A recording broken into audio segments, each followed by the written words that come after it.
The objective of this challenge is to build a chain reaction system and analyze each segment based on the topics we have seen during the semester.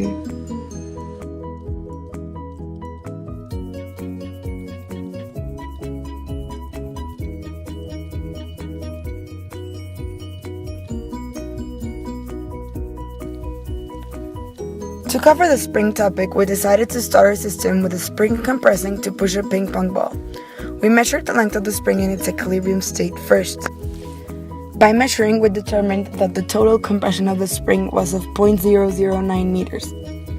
After that, we needed to determine the newtons that the spring can compress in a certain distance.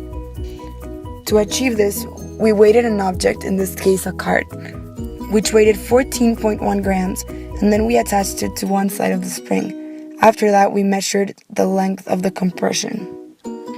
To start analyzing our system, we used the law of conservation of energy.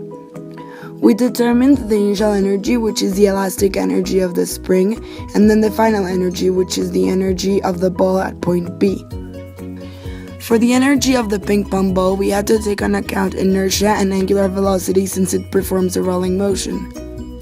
Finally, we equaled these two energies and solved for final velocity, which is the velocity we would use in the next step. To analyze the ramp, we had to take into account the conservation of energy as well. The right side of the equation that we used in the last step is going to be the same as the left side of the equation we're going to use in this one. But we also have to remember that the ball has potential energy at the top of the ramp. Knowing this, we now can perform a conservation of energy and again solve for final velocity. This is the final velocity with which the ping pong ball will hit the first domino. Now, to obtain velocity 2 or final velocity at point C, we have to analyze the collision of the ping pong ball at point C. We use the formula of conservation of momentum. The formula was final velocity equals the mass of the ball times the velocity it had and then divided by the mass of the domino.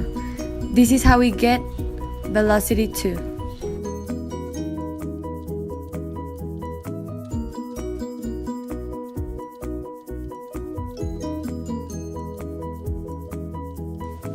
To obtain the angular velocity, we use the following formulas.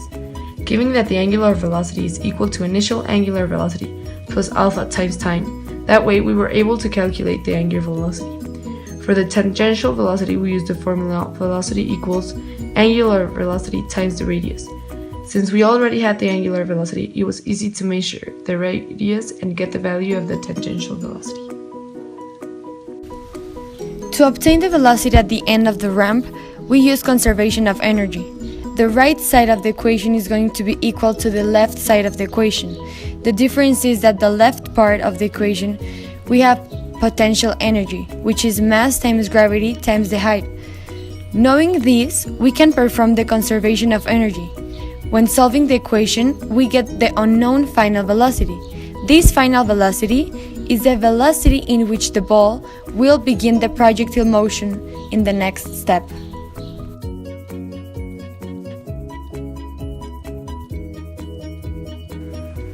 For the final step, which is from E to F, we analyze the projectile motion of the ball and measured the distance in X and Y and the angle, then calculated the time, and finally we used the kinematic formulas to obtain the velocity of the ball.